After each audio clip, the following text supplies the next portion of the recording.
Welcome, everyone, to our first webinar of 2025, New Beginnings, the Psychology of Starting Fresh. This is the perfect topic for the start of the new year, as many of us see January as a chance to reset, reflect, and build momentum for a better future, both personally and professionally. And today we're going to dive into why fresh starts are so motivating from a psychological perspective and explore strategies to set and achieve meaningful goals.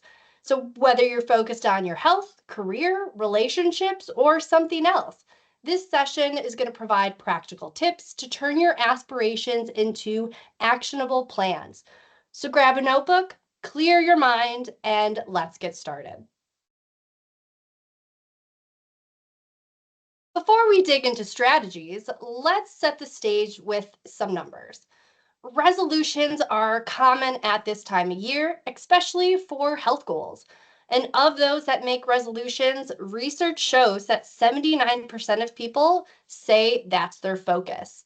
And interestingly, resolution setting varies by age. Nearly half, 49%, of people aged 18 to 29 make at least one resolution each year. And that number drops to 31% for those aged 30 to 49, and just 21% for people over 50.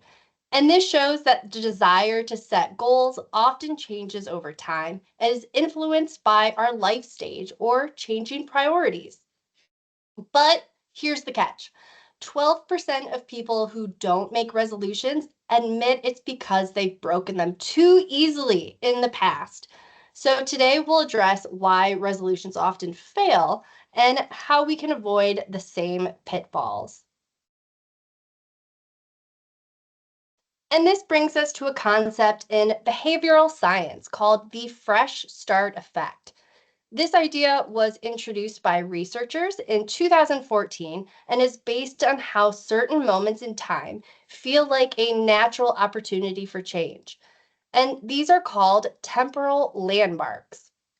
And they help us psychologically separate our past self from our present self. And think about it. Moments like the new year, birthdays, or even the start of a new month feel different from regular days. These are often days that have positive associations, but days with negative associations can be monumental for change as well. Events like experiencing the loss of a loved one, a medical emergency, or witnessing a traumatic event can also be landmarks in time and stimulate behavior change. So, regardless of whether they are positive or negative, these moments symbolize new chapters, giving us the chance to redefine ourselves and leave past mistakes behind. This is why so many people feel a surge of motivation during these key times. It's like hitting the reset button on your life. And the new year is perhaps the most powerful fresh start because it's universal. It's celebrated by people all over the world and comes with built-in rituals like reflection, resolution setting, and these shared experiences amplify the effect. They make the new year feel like a global clean slate. Another factor that makes the new year unique is timing. For many of us, it coincides with a period of rest, celebration, and a slower pace of life. And this natural pause gives us time to reflect on the past and think about the future. So, if you've been feeling inspired to make changes recently, know that it's not just you, it's a very real psychological phenomenon. So, what makes fresh starts so powerful? It comes down to three key psychological shifts. First, fresh starts allow us to psychologically separate from past failures. It's like drawing a line in the sand and saying, that was the old me, this is the new me, like wiping the slate clean.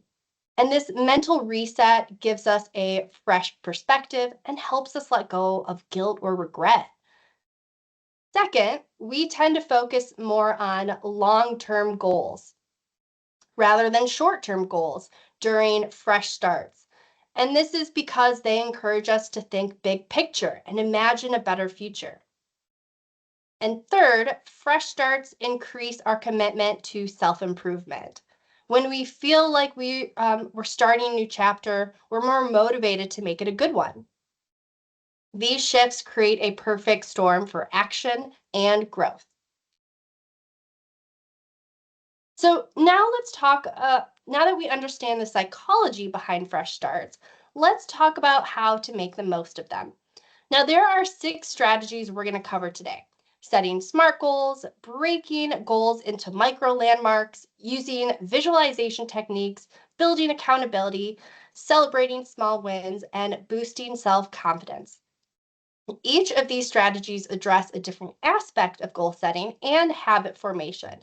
And together, they create a comprehensive approach to making meaningful changes in your life, whether they be personal or professional. So starting with SMART goals, you've probably heard it. We know you love it.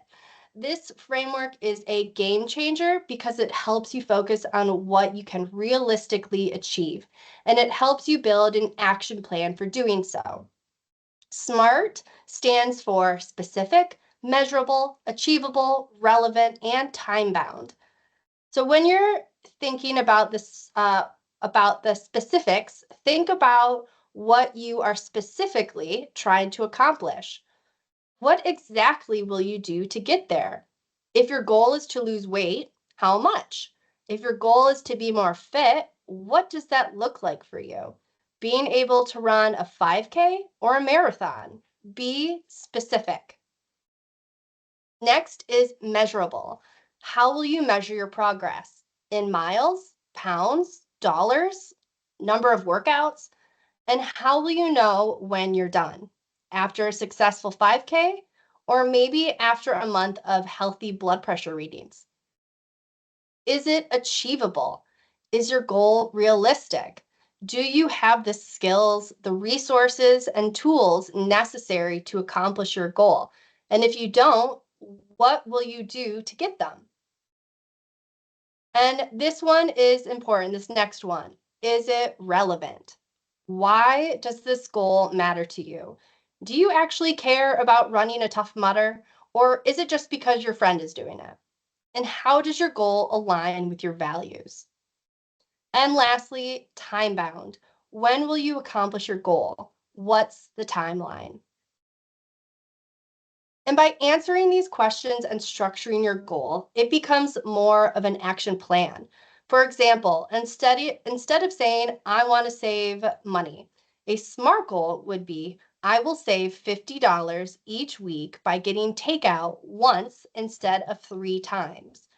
Or instead of, I want to run a 5K, a SMART goal would be, I will work my way up to running a 5K at the end of April. I'll do this by running and walking for 30 minutes 4 times a week. See the difference? This level of detail makes your goal clear and actionable. You know exactly what you need to do, how you'll measure progress, and when you'll achieve it. As you move through this webinar, think about how you can apply the SMART framework on your own goals. Now I'm going to pass it on to Emma. Thank you, Lexi. So one of the most common challenges with these big goals is that they feel overwhelming, and it's hard to stay motivated when the finish line seems so far away. That's where these micro landmarks come in. These are small, manageable milestones that you can celebrate along the way to keep your momentum strong. So let's say your goal is to run a marathon by the end of the year. This might feel overwhelming, especially if you currently cannot run more than 1 minute. A micro landmark might be running a 5K within 3 months' time, then maybe a 10K after 6 months. Or if you're not focused on fitness, if your goal is to save $5,000 this year, breaking it into monthly savings goals of 417 and celebrating each month that you reach your target. Now, the beauty of these micro landmarks is that they give you frequent opportunities to reflect, recalibrate, and stay motivated. You can see what actions are working for you and maybe what's holding you back. And you just don't have to wait until the end of the year to feel a sense of accomplishment. Another tip is to use natural time markers. So like we said, like the start of a new week, a month, quarter, as these fresh opportunities to review progress and set new intentions. But you can also create your own personal markers. So maybe a vacation or an upcoming birthday can serve as a checkpoint. The key is to approach your big goal as a series of small, achievable steps. So not only does this make the goal feel less daunting, but it also allows you time to build confidence and celebrate your progress throughout the journey. Next up is visualization. This is a powerful tool that many people use to stay motivated and focused. So by vividly imagining yourself achieving your goals, you can strengthen your commitment and build a positive emotional connection to the process. So let's walk through an example. Imagine that you want to land a promotion at work. Close your eyes and visualize yourself in that new role. Picture what your workspace looks like, how you're dressed, maybe how confident you feel in meetings, and how your colleagues respect your leadership, right? The more detailed your mental image, the more real it becomes. There are several ways to practice visualization. You could create what is called or known as a vision board by gathering images, quotes, symbols. A lot of people just cut out pictures from magazines, gathering all these symbols that represent your goals and placing them somewhere that you'll see them every day, maybe by your bathroom mirror or in the closet. You can also visualize by writing down detailed descriptions of your goals, describing not only what you want to achieve, but also how it will feel once you've achieved it. Some people find that guided visualization meditations are helpful, especially if you're new to the practice. So these meditations can guide you step by step through imagining your success. And finally, don't just visualize the outcome, visualize the process. So if your goal is to get healthier, imagine yourself, instead of just looking healthier, imagine yourself doing the work. So imagine yourself maybe meal prepping, working out, feeling great afterwards. By associating those positive emotions with the effort required, you'll be more likely to follow through. All right, accountability is one of the most effective ways to ensure that you stick to your goals. When we involve others in our journey, it creates an external layer of motivation that keeps us moving forward, even when we might feel like giving up. And there are many ways to build accountability. One of the simplest is just to share your goals with a friend, a family member, a mentor. So, for example, you could tell your best friend, I'm committing to running 3 times a week. Can you check in with me every Sunday to see how I'm doing? You can also schedule regular check-ins with someone you trust. It could be a phone call, it could be a coffee meeting, or even just quick text updates. Knowing that someone else is expecting a progress report can be a pretty powerful motivator. Another idea is to find an accountability partner. So someone who's working on a similar or a shared goal. So for instance, if you're trying to exercise more, find a workout buddy. If you're saving money, team up with a friend who's also working on their finances. Sharing the journey with someone else makes it more enjoyable and also increases your chance of success. And don't forget about technology. There are plenty of apps out there that can track goal progress, that can set reminders, create deadlines. Some different apps even allow you to share your progress with friends, adding that extra layer of accountability. The bottom line is this: when someone else is invested in your success, you're much more likely to follow through. This one is my personal favorite, and it's celebrating small wins. This is one of the best ways to stay motivated, especially for those long-term goals. And it goes hand in hand with those micro landmarks. So too often, we're focusing only on the end result, and we might overlook the progress we're making along the way. but those small steps deserve recognition too. So, for example, if your goal is to lose 30 pounds, you don't have to wait until you've reached the full 30 to celebrate. You can acknowledge at every 5 pound milestone. And this goes for all goals. You can treat yourself to something that you enjoy, maybe like a new workout outfit or a relaxing massage. These small rewards reinforce your positive behaviors and make the journey more enjoyable.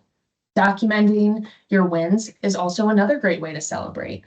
You can keep a journal where you write down what you've accomplished each week, no matter how small it seems. Even something as simple as I drank 8 glasses of water every day this week.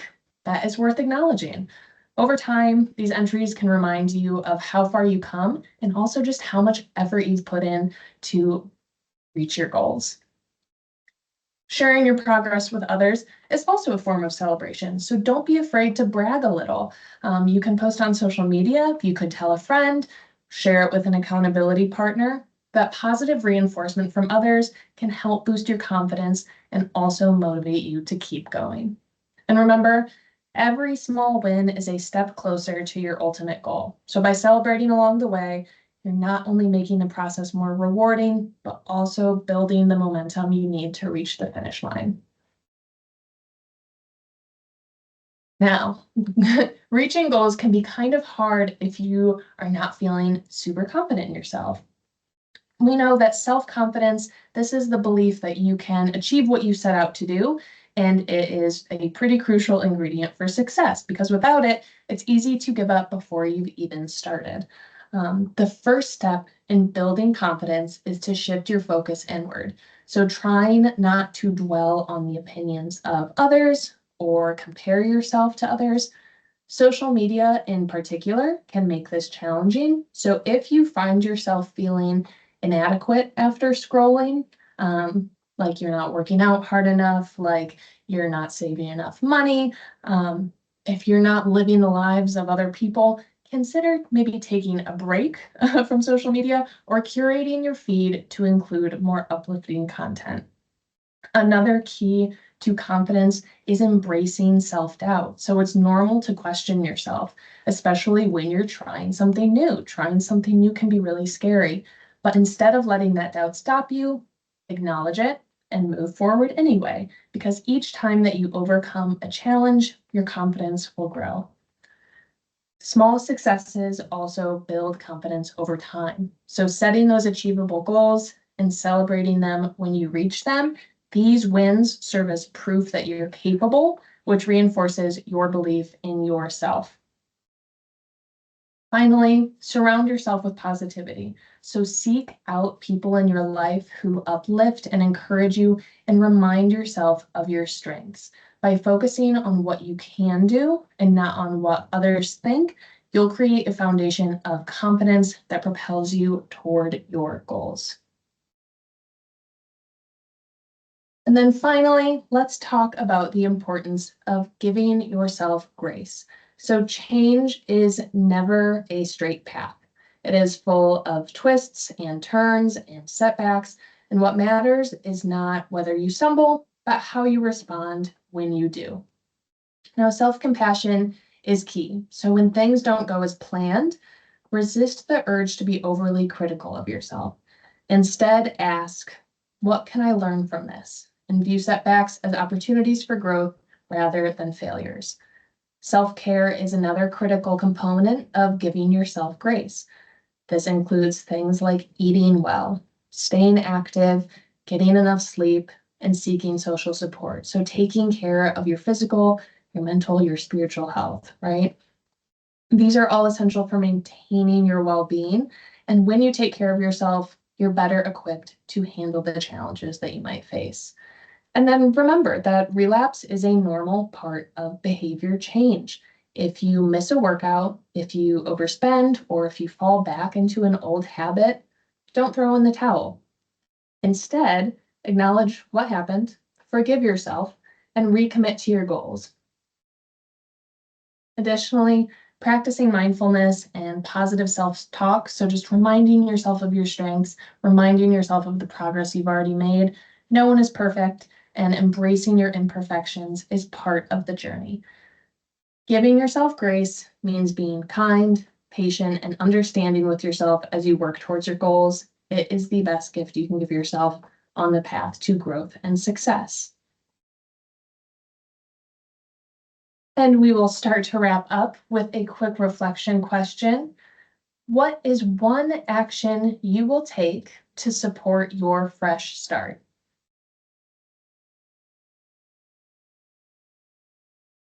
And then as we wrap up, I want to share a few resources to support your journey. Dr. Brene Brown has a values exercise that you can help or that you can use to help clarify what truly matters to you. So a values exercise is when you identify the values that are important to you. This can help you create or modify goals to make them more relevant to you and to your life.